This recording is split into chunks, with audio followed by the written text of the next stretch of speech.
నమస్తే, నేను మితేష్. రామ్ చరణ్ గారు నటించిన పెద్ది మూవీ రిలీజ్ని అడ్డుకుంటామని కొంతమంది వ్యక్తులు బెదిరింపు చర్యలకు పాల్పడుతున్నారంటూ ఒక న్యూస్ అయితే వీళ్ళలోకి వచ్చింది. అయితే రీసెంట్గా మనం చూస్తూ ఉన్నాం, ప్రొడ్యూసర్స్ కూడా అంటే గొడవలు జరుగుతూ ఉన్నాయి. ప్రొడ్యూసర్స్కి సంబంధించి రెండు వర్గాలుగా విడిపోయి ఒకరిపైన ఒకరు ఆరోపణలు చేసుకుంటూ ఉన్నారు. దీని నేపథ్యంలో పెద్ది మూవీ గురించి కూడా డిస్కషన్ వచ్చింది. రైట్, అసలు ఏం జరుగుతుంది, పెద్ది మూవీ రిలీజ్ ఉందా లేదా క్లియర్గా తెలుసుకునే ప్రయత్నం చేద్దాం. మనతో పాటు మాట్లాడడానికి విజ్ఞాన్ దాస్రి గారు ఉన్నారు, ఆయనతో నమస్తే. నమస్తే. సో పెద్ది మూవీ గురించి ఏదో ఒక న్యూస్ రోజు బయటకు వస్తుంది. సో నిన్న ప్రమోషన్స్ చేయరా అని చెప్పి ఒక వ్యక్తి సూసైడ్ నోట్ రాశారు. ఇప్పుడు తాజాగా చూసుకుంటే బెదిరింపు చర్యలకు పాల్పడుతున్నారంటూ ఒక న్యూస్ వచ్చింది, రిలీజ్కు అడ్డుకుంటారు. అసలు ఏం జరుగుతుంది? ఇప్పుడు నీ క్వశ్చన్ ప్రొడ్యూసర్ సమస్య గురించా పెద్ద సినిమా గురించా? పెద్ద సినిమా గురించి. పెద్ద సినిమా గురించే. ప్రొడ్యూసర్ కూడా మనకు అనవసరం, ఇంకా అనవసరం. పెద్ద సినిమా గురించి అంటే మాట్లాడటానికి ఏం లేదు. వాళ్ళకి నచ్చితే రిలీజ్ చేసుకుంటారు, లేకపోతే రిలీజ్ చేసుకోరు. అభిమాని ఎవరో సూసైడ్ చేసుకుంటారు అన్నాడంటే అవును, అభిమానులు ఉంటారు, టైంకి రిలీజ్ చేయండి, ఏదో ఒకటి చెప్పండి, చెప్పకపోతే మాకు అంటే కొంచెం ఉంటారు, వాళ్ళ ఎమోషన్స్ వాళ్ళవి, అంతే. ఇంత మించి దీంట్లో మాట్లాడడానికి ఏముంది? కానీ ఎవరు బెదిరింపు చర్యలకు పాల్పడ్డారు? ఎవడు బెదిరిస్తాడు సినిమాని? ఏమని బెదిరిస్తారు చెప్పు? బేసికలీ ఇప్పుడు for example Allu Arjun Pushpa cinema ఉంది, దీన్ని రిలీజ్ కానివ్వను అని చెప్పేసి ఏదో అడ్రస్ లేని ఒక చిల్లర ముక్క బెదిరించింది. ఏమైంది? ఆ అడ్రస్ లేని చిల్లర ముక్కలు రెండు తెలుగు రాష్ట్రాల్లోనే ఉంటారు, ప్రపంచం అంతా ఉండరు కదా, అవునా? ఇప్పుడు ప్రపంచవ్యాప్తంగా ఆ సినిమా ఆల్మోస్ట్ 1800 CR వసూలు చేసి అక్కడెక్కడో కూర్చుంది. ఏం మాట్లాడతారు?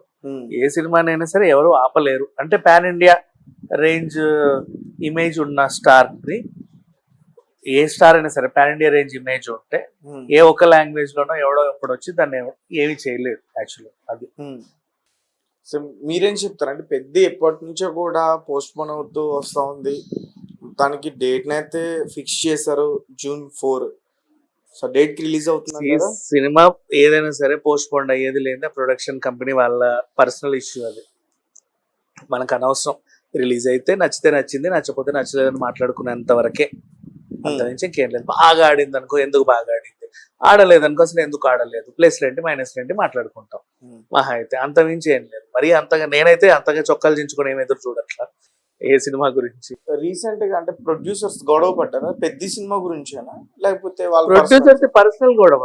వాళ్ళ కమిషన్ బేసిస్ కోసం, వాళ్ళ వ్యాపారం కోసం మధ్యలో పెద్దని ఎందుకు ఇరికిస్తున్నారు నాకు అర్థం కాదు. సినిమాని తొక్కేస్తున్నారు, అసలు సంబంధమే లేదప్ప. కాసేపు పెద్ద అనే టాపిక్ ని పక్కన పెట్టేసాయి. ఆ సినిమా ఒక సపరేట్ ట్రాక్. అది ప్రొడ్యూసర్స్ కు ఉంది ఏంటంటే సినిమాకి సంబంధించి వాళ్ళ పర్సనల్ బిజినెస్ ప్రాబ్లమ్. ఆ టైంకి అనుకోకుండా 4 రోజులు అటో 4 రోజులు ఇటో ఏదో సినిమా వస్తుందో దాని గురించి మాట్లాడుకుంటున్నారు, కానీ అంతగా చర్చించుకోవాల్సిన అవసరం ఏం లేదు. దానికి నచ్చితే రిలీజ్ అవుతుంది, నచ్చకపోతే రిలీజ్ అవ్వదు, అది వాళ్ళ ఇష్టం. అట్లా అది వాళ్ళ పర్సనల్, ఆ ప్రొడ్యూసర్స్ పర్సనల్. ఇంకా చెప్పాలి అంటే ఇక్కడ అసలు మెయిన్ గొడవ ఏంటంటే, ఒకప్పుడు ప్రొడ్యూసర్ అనేవాడు కథ కొనేవాడు, కథే కొనేవాడు, ఇంకేమీ తెలియదు ఆయనకి. ఓ డైరెక్టరో రైటరో, ఒక రైటర్ వచ్చి మంచి కథ ఉంది అంటే ఓ మంచి డైరెక్టర్ని పెట్టి దాన్ని ముందుకు తీసుకెళ్లేవాడు. లేదా డైరెక్టరే మంచి కథ ఉంది అంటే దాన్ని ఏ విధంగా ఏం చేస్తే బాగుంటుంది అని చెప్పి ముందుకు తీసుకెళ్లేవాళ్ళు. ఓ 1-2 నెలలు బాగా చర్చించి దానికి మంచి డైలాగ్స్ రాసుకొని ఇంకేదో చేసి దాన్ని బాగా ఓ బొమ్మలాగా చెక్కుకున్న తర్వాత ఇది ఎవరు నటిస్తే బాగుండని అప్పుడు వెతుక్కునేవాడు టార్చ్ లైట్లు వేసి, వీళ్ళని. అప్పుడు వాళ్ళు కూడా వీళ్ళు చేస్తే బాగుంటది అని అనుకుంటారు. ఒరే వీళ్ళు మీరు చేస్తే బాగుంటది అని వాళ్ళ దగ్గరికి వెళ్తారు. లేదండి మేము ఆల్రెడీ ఇన్ని సినిమాలు కమిట్ అయ్యాము, మా డేట్ అప్పుడెప్పుడో ఉందంటే వీరు కాకపోతే ఇంకోరు ఏదో రకంగా వాళ్ళ దగ్గర వీళ్ళ దగ్గరికి వెళ్ళి ఆ సినిమా రిలీజ్ అయ్యింది, జనాలు కూడా సినిమాని చూసేవాళ్ళు, ఆ కథని ఓన్ చేసుకునేవాళ్ళు, అలా హిట్లు కొట్టుకునేవాళ్ళు. అది అయిపోయింది. ఇప్పుడు ఈ ప్రొడ్యూసర్ అనేవాడు, అప్పుడు ప్రొడ్యూసర్ గౌరవం ఉండేది. ప్రొడ్యూసర్ అవును మరి గౌరవం ఉండేది. నెక్స్ట్ ఇప్పుడు ఏంటంటే ప్రొడ్యూసర్ అనేవాడు ఎవడో అడ్రస్ లేని అడ్డగాడిదల డేట్లు కొంటున్నారు. ఆడి డేట్లు నీకెందుకు? వాడు ఎవడు అసలు? బేసికల్ కథ కొనేవాళ్ళు. ఇప్పుడు నేను వచ్చి నీ డేట్లు కొంటున్నా, 2026 లో సెప్టెంబర్ నుంచి డిసెంబర్ దాకా నీ డేట్లు కొనేసా.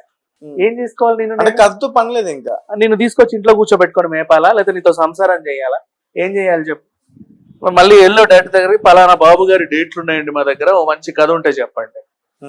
ఇప్పుడు నీ దగ్గరికి ఒక ఈవెంట్ ఆర్గనైజర్ వచ్చి ఏదో ఒకటి, ఒక పెళ్లి చేసుకుంటున్నావు, ఈవెంట్ ఆర్గనైజర్ దగ్గరికి వెళ్ళావు, మా అమ్మాయి పెళ్లి చేస్తానంటే చేస్తానే అంటాడు, చేయనని చెప్పడుగా.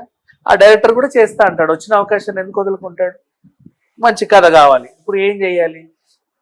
వీడికి కావాల్సింది కథ కాదు, బాబు గారి డేట్లు, వాడికి సరిపడ కథ. కాబట్టి ఏం చేసేవాళ్ళు, ఆ బాబు గారినే కాసేపు అటు తిప్పి ఇటు తిప్పి ఇటు చూపించడానికి అరగంట, నెక్స్ట్ వాడిని అదేంటి ఎలివేట్ చేయడానికి, డైలాగులు ఎలివేట్ చేయడానికి, సాంగులు గీంగులు ఇంకో అరగంట, ఈడి చుట్టూ తిరగడానికి పాపం బొంబాయి నుంచో ఏడు నుంచో ఒక పిచ్చితో వస్తుంది. ఆ పిచ్చి దానికి ప్రపంచంలో అందరూ ఇట్లా ఉంటారు, వీడొక్కడు ఇట్లా కనిపిస్తాడు.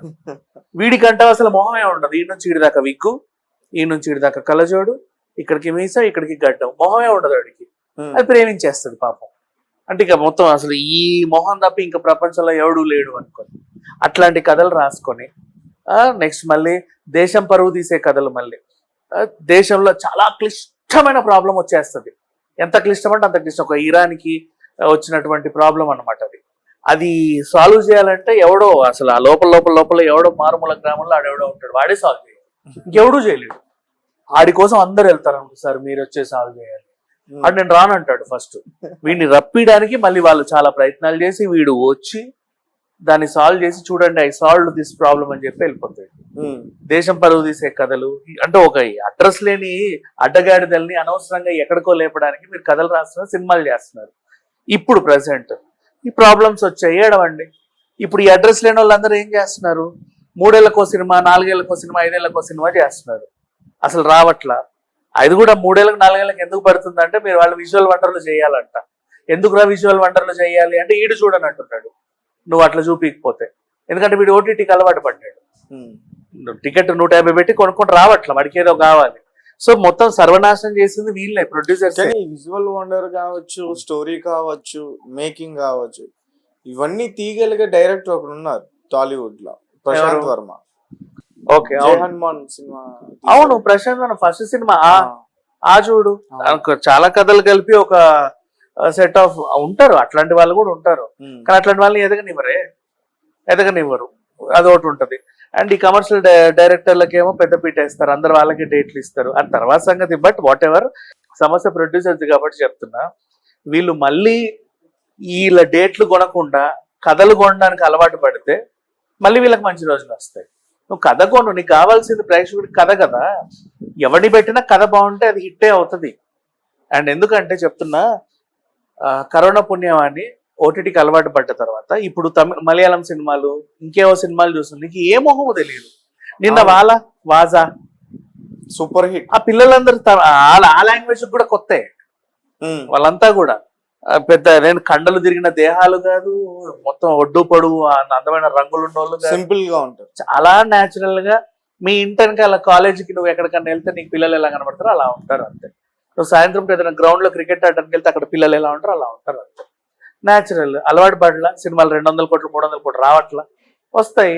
కథలు కొంటేనే ఎవడైనా బాగుపడతాడు. స్టోరీస్ తీయాలంటే మలయాళం తోపు, నిజంగా మలయాళం తోపు, వాళ్ళ తోపు అని నేను అన్ను, అందరూ తోపులే. అసలు మన తెలుగు ఇండస్ట్రీ మించిన వాళ్ళు ఇంతకుముందు లేరు చెప్పాలి అంటే. ఎందుకంటే అనుబంధాలని, ఆప్యాయతల్ని, ఇంకా చెప్పాలి అంటే అసలు మనిషి అంటే కుటుంబ విలువలు కానీ, మనిషికి నైతిక విలువలు కానీ నేర్పి మన తెలుగు సినిమాలే. నెక్స్ట్ పౌరాణికాలు ఏ లాంగ్వేజ్ వాళ్ళు ఎక్కువ టచ్ చేయలా, వాళ్ళు ఏదో గ్రీన్ మ్యాట్లలో కొట్టేసేవాళ్ళు.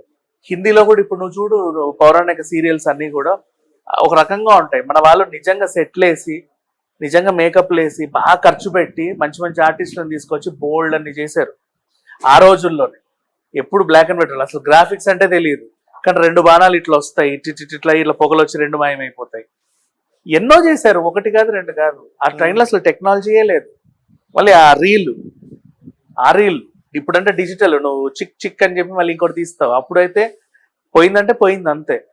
అంత బాగా చేశారు మన వాళ్ళు. అప్పుడు కథలు కొన్నారు, ఇప్పుడు ఎవడెవడో అడ్రస్ లేని వాళ్ళు డేట్లు కొంటున్నారు. నేను అదే చెప్తున్నా, మీరు కథ కొనండి. కథ కొన్న తర్వాత ఆ అడ్రస్ లేనివాడు నీ దగ్గరికే వస్తాడు, మాకు అడ్రస్ ఇవ్వండి అని. నిజం, ప్రామిస్. మంచి కథ ఉంటే ఎవడైనా ఎగబడతాడు, కొంటారు. వాడెవడో ఇంట్లో కూర్చుంటాడు, నువ్వు వెళ్ళి నీ జనవరి డేట్లు నాకు, నీ ఫిబ్రవరి డేట్లు నాకు, ఏం చేసుకుంటావు వాడి డేట్లని చెప్పు. రేపు ఆ సినిమా ఆగిపోయిందో, లేకపోతే ఇంకేదన్నా అయిందో, లేకపోతే ఫైనాన్షియల్ ఖర్చులో, లేకపోతే ఇంకేదన్నా ప్రాబ్లం వచ్చిందంటే నెత్తి మీద తడిగుడ్డ వేసుకునేది ఈయననే. అండ్ ఈ ప్రొడ్యూసర్కి అసలు వాల్యూ లేదు మళ్ళీ. అండ్ ఈ డిస్ట్రిబ్యూటర్లు కూడా ఇంతకు ముందు ఏం చేసిన, ఇప్పుడు ప్రొడ్యూసర్ గురించి మాట్లాడగా డిస్ట్రిబ్యూటర్ల గురించి కూడా మాట్లాడాలి, ఎగ్జిబ్యూటర్ల గురించి కూడా మాట్లాడాలి. వీళ్ళు ఇంతకు ముందు ప్రసాద్ ల్యాబ్స్కి వచ్చి గుంపులుగా సినిమా చూసి చర్చించుకొని ఎంత పెడదాం, ఎంత వర్కౌట్ అవుతుంది, దీనికి ఎంత ఇవ్వచ్చు అని మాట్లాడుకొని అప్పుడు రేట్ ఫిక్స్ చేసుకునేవాళ్ళు. ఎంత కమ్ముడు పోతుందా అని చెప్పి పాప మా ప్రొడ్యూసర్ టెన్షన్ పడేవాడు. అయ్యేం లేదు ఈ రోజు. నువ్వు అదేంటిది ఈ అడ్రస్ లేని వాళ్ళ డేట్లు కొంటావు, ఎవడెవడో అడ్డమైన కాంబినేషన్ సెట్ చేస్తావు, క్లాప్ కొట్టావంటే సుట్ కేసు, మీ హక్కులు నాకే ఇవ్వాలండి. అందులో ఏముందో కూడా తెలియదు. ఆ రోజే క్లాప్ అయింది, క్లాపే. ఇంకా సీన్లు కూడా స్టార్ట్ అవ్వాలి, షెడ్యూల్ స్టార్ట్ అవ్వదు. పోస్టర్ చూసే సరే భలే కాంబినేషన్ సెట్ అయింది సార్, మాకే ఇచ్చేయాలి ఇది అని చెప్పి నువ్వు సూట్ కేసు ఇచ్చేస్తున్నావు. ఇప్పుడు నువ్వు అంటే ఎట్లా తయారయ్యావంటే సినిమా కూడా ఒక క్యాజినో టైప్ అయిపోయింది. పెడితే వస్తుందా రాదా అని చెప్పి పెట్టేస్తాడు బ్లైండ్ గా. పోతే అరే పోయింది, వస్తే అరే భలే వచ్చింది. అట్లా ఉంది. ప్రేక్షకుడు టేస్ట్ ని కూడా కన్ఫ్యూజ్ చేసేసి తెలుగు సినిమా ఎట్లా తయారైందంటే ఇంకా తెలుగులో సినిమా చూడాల్సిన అవసరం ఏం లేదు, పక్క లాంగ్వేజ్ తెలుగులో డబ్ అయినప్పుడు చూద్దామని. అట్లా దురందరూ అందుకే తెలుగులో పెద్ద హిట్. ఇప్పుడు చెప్పిన వాజా తెలుగులో పెద్ద హిట్. అండ్ ఈ మధ్య కాలంలో వచ్చిన చిన్న చిన్న సినిమాలు తమిళ డబ్బింగ్, ఆ డబ్బింగ్, ఈ డబ్బింగ్, అంతెందుకు అన్ని కూడా తెలుగులో పెద్ద హిట్లు. ఆ ఒరిజినల్ లాంగ్వేజ్ లోనే వాళ్ళు చూసారో లేదో తెలియదు, తెలుగులో పెద్ద హిట్లు. ఎందుకంటే తెలుగులో సినిమాలు లేవు. సినిమాలు ఎందుకు లేవంటే ప్రొడ్యూసర్లు కథలు కొనట్ల, అడ్డమైన డేట్లు కొంటున్నారు, అడ్డమైన వాళ్ళ డేట్లు కొంటున్నారు. అక్కర్లేదు, కథలు కొనండి, మీకు ఒక వాల్యూ వస్తుంది. ఆ కథ ఎవరిదంటే ఆ ప్రొడ్యూసర్. రామనాయుడు లాంటి వాళ్ళు పెద్ద పెద్ద వాళ్ళందరూ సెట్ లో ఉండి ఇలా క్యాబ్ పెట్టుకొని చూసుకుంటూ సినిమా దగ్గరుండి చేసుకుంటే వాళ్ళ ఒకప్పుడు అమ్మో ఇది నా సినిమా, ఈ రోజు ఇంత ఖర్చు పెడుతున్నా, ఏదో అవుతుంది అని. ఇప్పుడు ఎవరైనా ఉన్నారంటారా? ఛాన్స్ లేదు. చిల్లర అసలు ఏమైంది, ఏ షెడ్యూల్ ఎప్పుడు అవుతుందో కూడా తెలియదు. వీడు 4 సినిమాలు ప్రొడ్యూస్ చేస్తాడు, ఒకటి కాశీ, ఒకటి కన్యాకుమారి, ఇంకోటి వీడింట్లో, ఇంకోటి వాడి ఇంటి పైన, ఎక్కడెక్కడో షూట్లు అవుతా ఉంటాయి. చెక్కుల మీద సంతకాలు పెట్టాను తప్ప దేనికి పనికి రావట్లేదు. వాళ్ళు ట్రీట్మెంట్ కూడా అలాగే ఇస్తాడు. నిర్మాత సెలబా అడబా అంటున్నారు. అట్లా ఉంది పరిస్థితి. సో వీళ్ళే మారాలి యాక్చువల్ చెప్పాలంటే. డేట్లు కొనడం మానేసి కథలు కొనడం మళ్ళీ స్టార్ట్ చేస్తే, కథలు ఎంతే, డేట్లు అంటే 100 కోట్లు అవునా, 50 కోట్లు 100 కోట్లు డేట్లు. కథలు ఎంతసేపు చెప్పు, నువ్వు కోటి కూడా అక్కర్లా, 10 లక్షలు ఇచ్చినా మంచి కథ ఇస్తాడు, కాళ్ళకు దండం పెట్టిస్తాడు. బోల్డ్ అన్ని మంచి మంచి కథలు ఉన్నాయి. కృష్ణనగర్లో పిల్లలు ఎప్పటి నుంచో 4-5 సంవత్సరాల నుంచి రాస్తా బాండర్ స్క్రిప్ట్లు చేసుకుంటూ 3,000 రిజిస్ట్రేషన్ల కథలకి ఫిలిం నగర్ లో మంచి కథలు ఉన్నాయి. కథలు కొనుక్కోండి, తప్పే ఉంది. కథలు లేక సస్తుంటాయి. ఇప్పుడు మొన్న మంచు విష్ణు కథలు రేంట్రా బాబు 10 కోట్లు ఇస్తా అంటున్నాడు. నిర్మాత అయినా కథలు అడుగుతున్నాడు, ఎందుకంటే కథలు లేవు కాబట్టి. డేట్లు కొనట్లా. అట్లా అందరు నిర్మాతలు కూడా కథల మీద దృష్టి పెడితే కథలు వస్తాయి, ఇంకా బోల్డ్ కథలు వస్తాయి. Right, thank you so much.